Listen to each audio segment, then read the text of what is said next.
नाजरीन, मैं हूं मोहम्मद अब्दुल हकीम। 7H न्यूज में आपका इस्तकबाल है।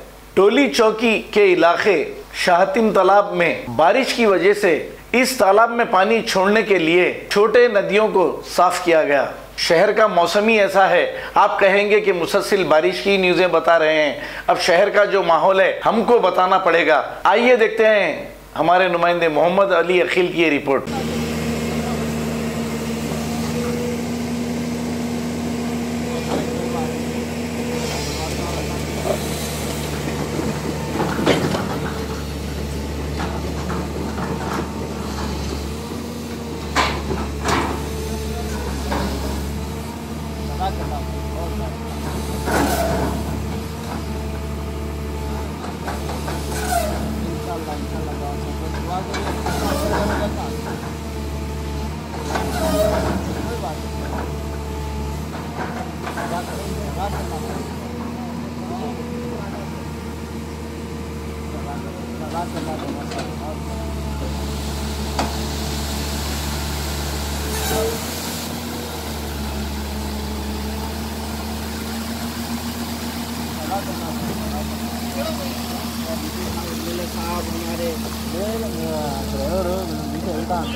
मोहम्मदिया शवरमा की लाजवाब पेशकश मोहम्मदिया मंदी हाउस आप तमाम दोस्त अहबाब का वेलकम करता है।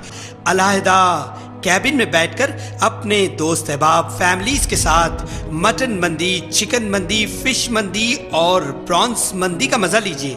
एक बार चले आइए, बार बार चले आइए। मोहम्मदिया मंदी हाउस तमाम प्लेटर्स का मजा लीजिए और साथ ही साथ हैदराबादी दम बिरयानी का मजा लीजिए। आप तमाम का वेलकम करता है होम डिलीवरी की सहूलत के साथ मोहम्मदिया मंदी house near Mohammadia shawarma, Kadarbagh, नानल नगर रोड, हैदराबाद। 9701806623।